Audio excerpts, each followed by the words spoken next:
Welcome to this week's episode of Super Host Down Under. We have Stefan joining us. Welcome to the show. Hi, thank you for having me. Yeah. Welcome, Stefan. Thanks, Silvia. So, before we get into your story, we're going to do our topic of this week. Silvia, what is our topic this week? We're going to discuss communal facilities. So that's the common areas of buildings, which are generally for residents. And each building has different policies on whether Airbnb guests can use them or not. In our building, there was a little bit of resistance at the start, particularly by one person, but that was squashed because no one could give a good reason why the Airbnb guests can't use the pool and the gym. And in my opinion, I pay the strata levies. And so if one of my guests wants to use the pool or the gym, I think they've got a right to. So there's no problem for me with any of my guests using the pool. And the pool certainly gets used a lot. It's a lap pool, so it's used for that. And it's an outdoor pool, so it's used for sunbaking as well, and the gym is used. So that's a really good thing. How about your experiences, Stefan and Ray? Well, my place is in South Yarra, and it has a rooftop or terrace barbecue that anyone could use, so you don't have to book it. But it also has an entertainment room or dining room that you can book for a fee. I have not offered that to my guests because it's complicated. Like, you're responsible for the cleaning after the event. If you don't, then there's another charge back to me as an owner. So I don't offer the dining room as a space because it does require booking, payment, and there's like a quality piece to it. And there's also a cinema that you can book, but I don't offer it. So what I do offer is they can use like the rooftop terrace barbecue area. They can go to the gym, they can swim, they can use the sauna steam room. But any other bookable amenities, it's too much work for me to like make sure that they don't interfere with the building manager's like quality, and I don't want to have any complaints. That's one of the things I don't want with other residents because those parties also have a curfew. So I think for that reason, it makes sense for me to not offer those amenities to the guests. Stefan, what's your view on this? So in my place, we have a 20-meter lap pool. We don't Hmm. have any other things like a cinema where you have to book it, so you just can, yeah, just go in and use it. And I would be in favor of guests using it. It's just like having a tenant there. As Hmm. long as they respect the space and look after it, clean up after themselves, then there should be no reason why they cannot use it. Hmm. Have you ever had complaints, Sylvia, of like Airbnb guests that disrupt, like have any neighbors complained of your guests like being disruptive or like using any of the facilities? No, generally my guests are very respectful, and part of my tour on check-in is to take them down and show them the pool and the gym and the rules around the pool and the gym, which are written up there, such as no pets around the pool area. You can only use the pool between 6 a.m. and 10 p.m. That's Mm. just due to noise. We don't want noisy people by the pool Mm. outside of those hours. However, very recently, the building manager sent a text message to a number of us who are hosts. And he said, "Did any of your guests do this?" And there was a photo of a cracked mirror in the gym. And so I thought through, because he identified the two dates it could have been done. And I thought through who were mine, but it couldn't be mine. So I said, no, they didn't go to the gym. And I double checked. I asked them both. Um, he said it didn't matter anyway because he would look at the video footage, which Mm. he did, and then he identified it as one of our actual permanent residents who had done it. So I don't know whether it was repaired under insurance or what happened, but it did get repaired. But it was his first port of call was it an Airbnb guest? And I thought that was interesting. Interesting. Yeah. And We, Stefan, your place? yeah, we had a similar situation a few weeks ago. Um, so a couple of people left bags and bowls of food overnight at the pool area, and Mm. one of the people in Body Corporate took a photo of it and posted it on our Facebook page. Mhm. And it was not happy about it, but she did mention that, oh, are the Airbnbs running again? So Mhm. again, they kind of assumed or put blame on Airbnb guest rather than considering that it could have been a tenant, Any it could have been resident. could have been any resident, a Mhm. long-term one. Yeah. But yeah, it's interesting that people like to blame, I don't know, the short-term guest. I don't really understand why. Did they Yes. find out who did it, Stefan? No, Mm. not that I'm aware of. Mm. Yeah. In our Do case, they have surveillance footage? Or do they have security footage? In certain places they do. So in the car Mm. parks they do, and then in the entrances they do. I don't believe they have one in the pool area. mm. Okay. Well, let's get into your property and talk about it more. Tell us a little bit about the property itself and what brought you to becoming an Airbnb host. Okay, so it is a one-bedroom unit in Brisbane, and it is in a complex with a lap pool. It's ground floor. Um, so I originally got it just to be a homeowner. This is back in 2023, and I was looking for something that was accessible, close to the shops, and a blank canvas that I could put my stamp on because I have a colorful tropical aesthetic that I wanted to put into whatever unit I ended up getting. And so I lived there for several years, and then I got a partner. We have two lovely dash hounds, and the one bedroom situation was just, a bit too small for the four of us. So we looked at some options. Like we did consider doing a long-term rental, but we decided, yeah, the units just we did a lot of work in designing the unit and making it special. And Mhm. I thought with the amenities it has, it would be more appropriate for an Airbnb because it does have that summer retreat kind of feel to it. Mhm. And it's on the Brisbane River, is that right? Yes, it's a walking distance to the Brisbane River. It's a walking distance to a lot of things. Like, you know, you're 5 minutes from Woolies, 10 minutes from the cinema, and it's a flat walk too. So, like, just all along Oxford Street, there's all these lovely amenities you can access, and also the ferry as well. So, if you want to go to the city and watch a play, you just hop on the ferry. 20 minutes, you're there. Mm. Don't need a car. And why is it called the Fishbowl? Uh, I think we went with that for the tropical aesthetic. I love the water, so I Mhm. wanted to incorporate an oceanic theme into the place. So um, it started with the kitchen. I love the kitchen.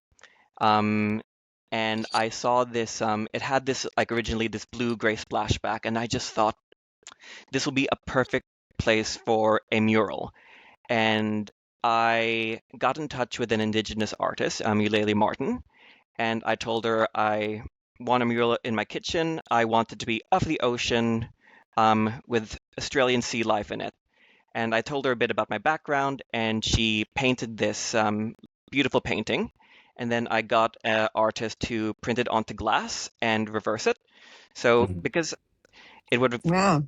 been way out of my budget to like get her to do the entire thing by hand, I just got her to do, I think it was a 50 to 50 canvas.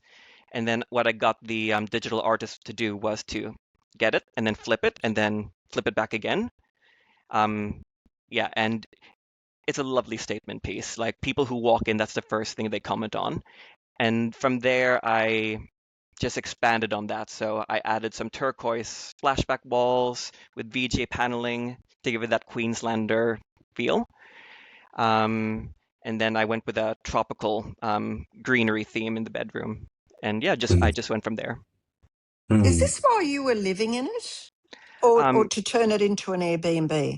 while I was living in it, so what I did was my parents and I stayed at an Airbnb because my father's a carpenter, so he has experience with building. So we worked together on it. So I gave him my ideas, and we came up with a budget. And while we were staying at the Airbnb, we'd work on the unit and renovate it, and then at night we'd go to this other Airbnb that was nearby, just so it'd be more comfortable to stay. Yeah, I Mm. definitely didn't renovate it while I was living in it. So Some people can do stressful if that. you do it. Yeah, it's I've very done this. stressful. Oh my Hmm. gosh. It's Yeah, it costs many sleepless nights. It's also so yeah. uncomfortable when you're in a work zone It to it develop. is. So I was very fortunate I was able to stay in a place nearby so that I could, leave it behind at the end of the day and just decompress. Did you consider putting it on long-term rental, like at I any did. point? And what like persuaded you the direction? I did some research on which one would be more beneficial financially. Um, and I found out that, yeah, you have the potential to earn more through a short-term rental. Mhm. And um, a unit a few doors down from me did had theirs as an Airbnb for a while, and yeah, their place was booked out for months. So Mm. I thought if that kind of how do I say this? If I could get that kind of those kind of bookings, then I could see it as a positive thing for me. So I would come. And and factoring the management of it, the cleaning, the communications, like I use a co-host Mm-hmm. because I don't live in my property. Sylvia, you manage a lot of it yourself. Like Stefan, what were your thoughts on like the overhead and the effort required to manage short-term guests, like all those pieces, like all the costs involved? Like, were you planning to do it yourself? Were you planning to find some partners? So my plan, because my partner and I, especially me, I work as a kindy teacher, so I don't have Okay, the luxury, capacity. to go in and out to take care of those things. So I went with a co-host myself. Hmm. Um, and even considering those costs, I felt it was worth it. And I also just I enjoy the process. So even though I have someone helping me with the bookings and helping guests check in, check out, Hmm. I still am involved in the process. I make sure the cleaning's done right. I leave handwritten notes for the guests to thank them for staying with us. Um, and just making sure that just the little details are where I want it to be. Hmm. And how has it played out compared to what you envisioned from the beginning? Has it been many surprises in like running a short-term rental? Um, it's interesting to see what I consider important versus what the guests comment on. So we had a few cosmetic glitches along the way. Hmm. So for example, when I originally set it up, we had an aquarium Okay. and it didn't have any fish in it, just had water. But what would Okay. happen is with the Queensland summer, the water evaporated. So the water would Mm. go down and it would make this loud splashy noise. Mhm. And I only found that out from, going after the guests had left and thinking, and it was covered in algae as well. Mhm. So I thought this is just the cleaners don't have time to maintain this, so I'm just gonna have to empty it out and just make it a terrarium. I Mhm. was worried the guests would, comment on how it was looking, but they didn't mention it. And another thing that I was, yeah, particularly concerned about was so I have this yellow sofa, and I didn't know with PU leather that it has a 3 to 5 year lifespan. Oh So yeah. I'd I didn't lived know in. that either. Yeah, it does. You're better off. I didn't want to get a genuine leather sofa, so I went with the PU leather just for ethical reasons. But yeah, I did not know after 3 to 5 years it's going to start tearing. And it was just Oh. at that time of its life where it started to tear. Mhm. And I'm already having guests booked in. I have to wait until I can get someone to reupholster it. So what do I do in the meantime? So I had to just patch it up myself, and I just left a note for the guest, gave them some cake to apologize for it, and I thought they would be upset about it, but no, not one guest has mentioned it or has been bothered by it. The only like negative feedback I've gotten is from one guest was just communication. They felt the reminders of check in and check out was a bit excessive, but other than that, they've said they've had wonderful stays. They've enjoyed the pool. They've enjoyed the amenities. So yeah, the feedback has been very positive. Nice. And what do you think attributes to the the positive reviews? Is it the design that you'd say is the most, the location? Like, what would you attribute your success to with the positive experience? The location definitely helps, but I think the design is plays a big factor because when you walk in, there was this empty wall, and I incorporated cabinetry for storage. So it makes the place more streamlined. So those little amenities that you need, like your ironing board and things like that, it's stowed away. And you Hmm. also have this kitchen island with a pull-out dining table as well. So you can you have lots of space to cook meals if you want to, and you can dine comfortably as well. Hmm. And on top of that, there is a nice spacious balcony where we have a dining table, but you can take the top off and play pool as Okay, well. So cool. that even, if you're at home with your partner and you don't feel like going out, but you are looking for something to do at home, there are things to keep you occupied in the unit. Hmm. And I feel the design has played into it because not only have we attracted people that are combining business with leisure, Hmm. we're also attracting couples who are looking for a weekend getaway. And Hmm. I think the aesthetics play into that because when you're looking for a place to have a romantic getaway, you want something that makes you feel good. You want something that makes you feel warm and happy and peaceful. And I think the design elements I incorporated, the soft lighting in the bathroom with the scallop tiles, the shell-shaped sink, the jungle wallpaper in the bedroom, I think that plays into that tropical weekend getaway that it can be romantic. Mm, So I do think the design has helped, both the aesthetics and just even the functionality of the space. Hmm. that makes sense. Mm. And when you talk about the couch, Stefan, and the aquarium, Hmm. it sounds to me as if you're going in and checking after the cleaners. Do you do that after each clean, or how often do you go in and check on the state of the apartment? Um, when there is, because I work during the day, so during the weekend, if a guest has checked out, I'll use that as an opportunity. Because I like to use the pool as well. So, especially during summer. So I'll use that as an opportunity just to check how things are going because, you know, yes, you've entrusted these people to look after your property. At the same time, I feel as the owner, you need to take responsibility and just make sure things are up to your standard. And making sure those little details aren't missed. So like I've had conversations with my property managers just about like dust balls I found or just the balcony not being clean, things like that, just so they know like, hey, I have this expectation. I want my guests to have a 5-star experience. So if you could just make sure these things I've noticed are being taken care of, I would appreciate it. Mm. Mm. And in that review that you said that the guest made comments about Mhm. excessive communication Mhm. with instructions, was that coming from you or from your Oh, co-host? oh, that would be from the co-host. So I don't communicate with the guest.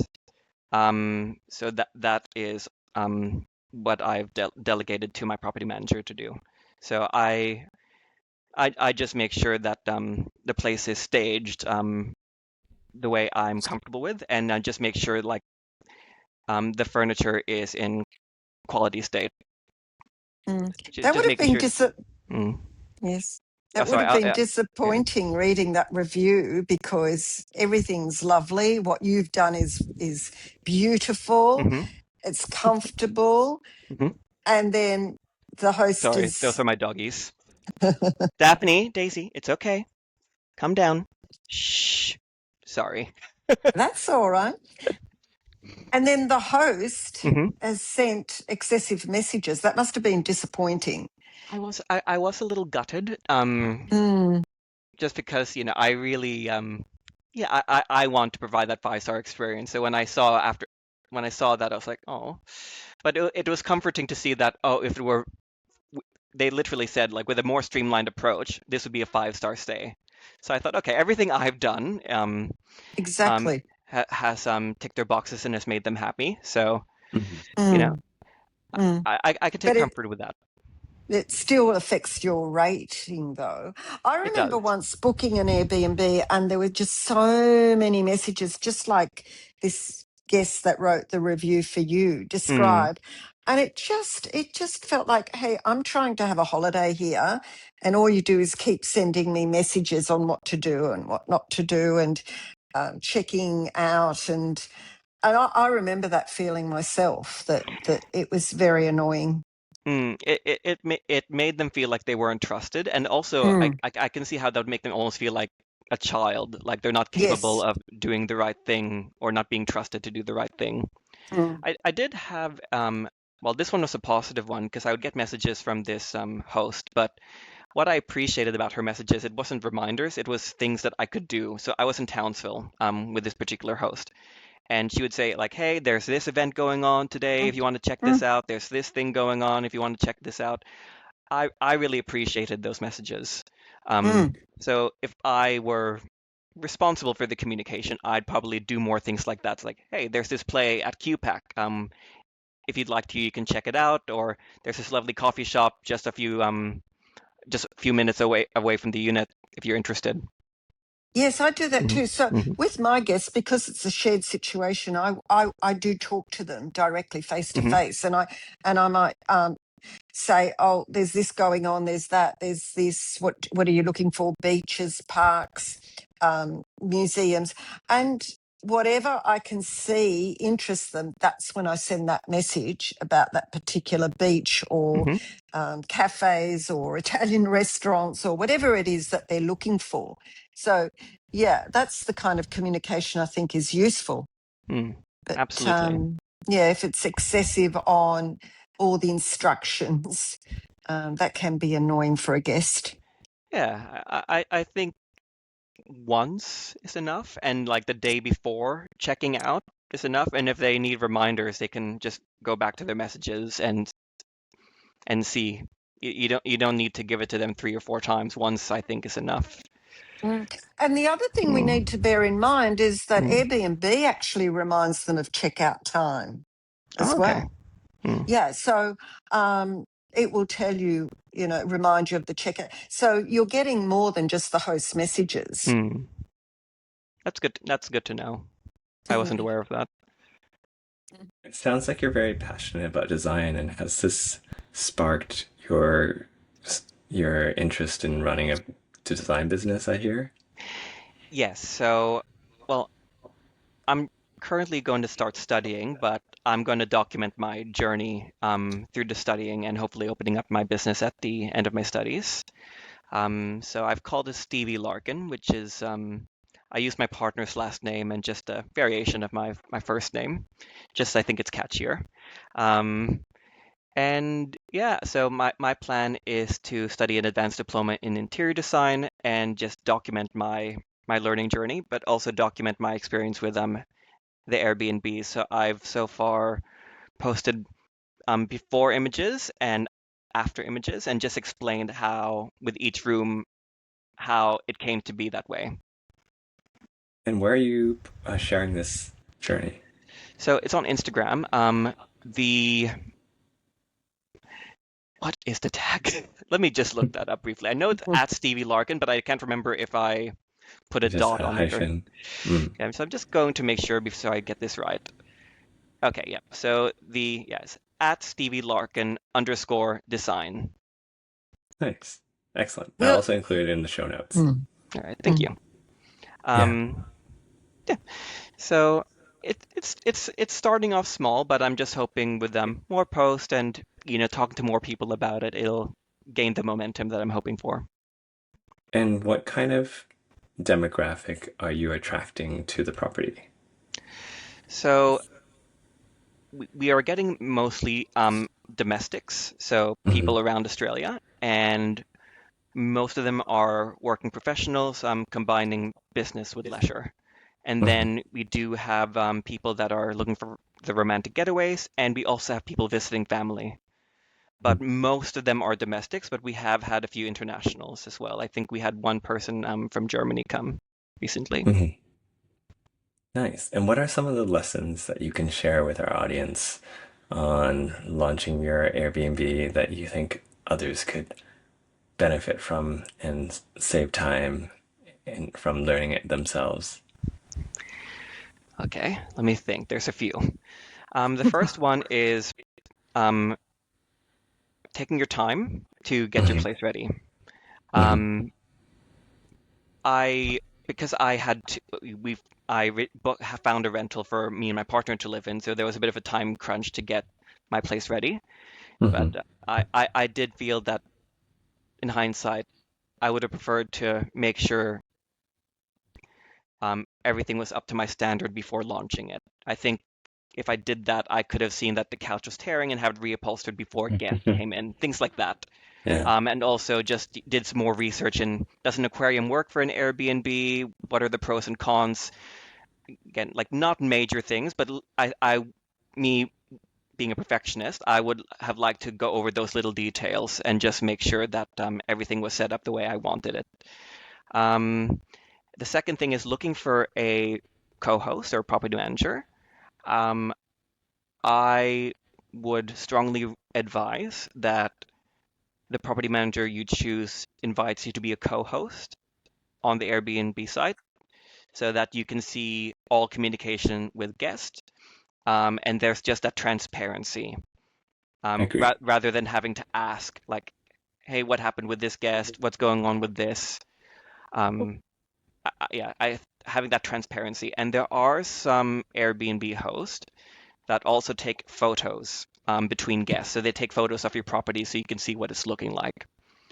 Um, I th I think that's a great offer to have, and I would strongly recommend finding an Airbnb host that offers that. Again, just for that transparency and so you can see what's going on, because otherwise the responsibility falls on you. And another one I have to mention that happened to me is that I was taking videos of the property on the weekend for Instagram, and I noticed that one of the pool table benches broke.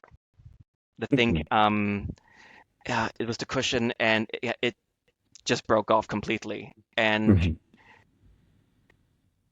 I had no time to fix it, so I had to put it in the garage and then sort out a handyman to come fix it. But had I not been there and had I not seen that, a guest would have sat on it, and who knows what would have happened in that case. Hmm. So um, I think it's definitely important to make sure your cleaners or whoever is looking after your property goes through it with a fine tooth and comb each time between guests to make sure those, maintenance issues are detected. Hmm. Do you arrange the cleaners, or is your co-host arranging the The cleaners? the co-host arranges the cleaners. Mm. Same for me. Well, we Hmm. have in-house cleaners from the Hmm. co-host's company. So then you're not dealing with like multiple suppliers, like it's in-house staff. And then they take photos, but also I think that they have bonus incentives. If they get a 5 star, then there's like an additional bonus to their hourly rate. But that's Hmm. something that I think is great to align incentives that way. What are some of the more interesting guest stories that you've had stay at your property? I would honestly say the guests have been pretty uneventful.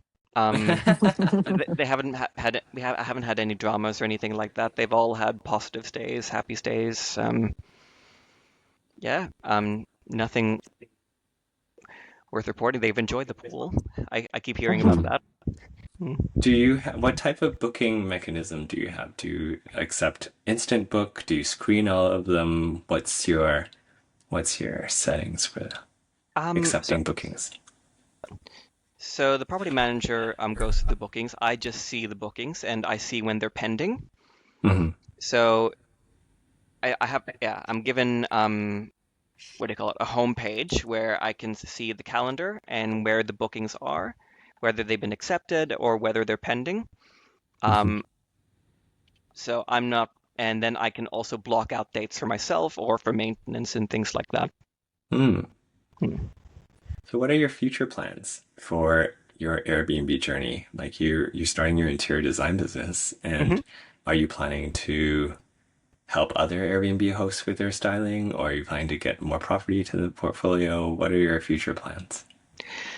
My future plan would be to get a few more properties. Hmm. So whether that looks like having another unit, Hmm. or whether that is getting a house with a granny flat, so I can be more Hmm. directly involved. I'm not sure yet, but Hmm. definitely the plan would be to get another unit, design it and renovate it, Hmm. and add that to my portfolio. And then by that point, I might consider showing people that, hey, I've designed these two places. I'm happy to give you my services as well. Hmm. But definitely, I want to build up my experience first through my studies and also just through, yeah, flipping a few more units and granny flats. Nice. Mm, Those are all the questions I had for you, hmm Sylvia. Oh, I'm just interested in the property management side. I mean, hmm am I right in suggesting that you decided to, well, your work hours are not flexible, obviously. So that would be Right. one reason to use a property manager. hmm Do you think they've saved you time, or do you think that, having to chase everything up, um, it means that it has taken up a lot of your time? Have you been satisfied with your property manager? I mean, the fact that you're not getting photos, hmm um, sounds as if they're not doing a complete job. Yes, I wouldn't say I'm particularly satisfied with them. I think they'd be more suitable for someone who is more hands off that just wants a property for passive income. Because I would say they meet the minimum requirements of just making sure that, they're getting guests. So I'm definitely getting guests up till April. So that is positive. But in terms of providing the experience that I want to provide, I feel like things could be handled better. Mm, I think more effort and diligence. I think diligence would be the key mm, word. There could be more mm, diligence on their part. mm.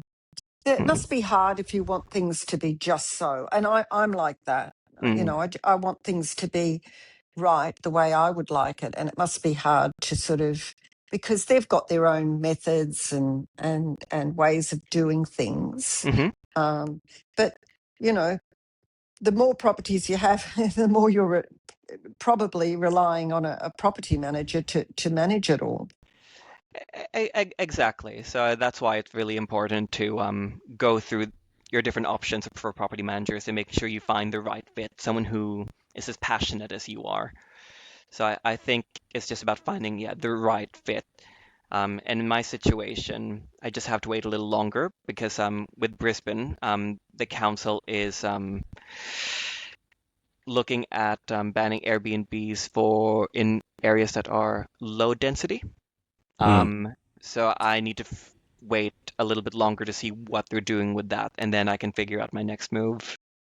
Mm. Mm. So you obviously also live nearby that you can Yeah. check on it. Mm, Yes, I'm just in Morningside, so that's the next suburb over. mm. That's handy. Yeah, it is. And I work in Balimba as well, so it's like because I chose this unit also because I could walk to work in 10 minutes. So yeah, again, the location is super handy. You have access to a lot of things on one street. Mm. Yeah, and Brisbane would be a very popular destination. I mean, a lot of my guests, when they're coming from overseas, they're going to Brisbane, hmm Sydney, Melbourne, so they do the three. And being on the Brisbane River, that would be lovely. It is beautiful. Um, Mm. yeah, I love the ferry ride there, and I've gone kayaking there a few times as well. There's Nice yeah, there's a few little surprises there. Like there's Norman Creek is really beautiful. So for a like if you walk. oh, for kayaking. So I've gone Oh, kayaking in Brisbane River, and then I've gone down to Norman Creek, and I've kayaked past these beautiful houses, and then they also have boat houses outside as well. mm, It's yeah, it's really peaceful. mm. Lots of greenery, so I'd recommend it. Well, we'll look forward to hearing about your second Airbnb property. Hmm. I'm excited to see what that looks like too. Yes. Well, those are all the questions we had for you Hmm. today, Stefan. Oh, thank you. Thank you very much for your time. Pleasure. Thank you for having me. Thank you, Stefan. Great. Just gonna stop the recording. Mhm. How do you feel, Stefan?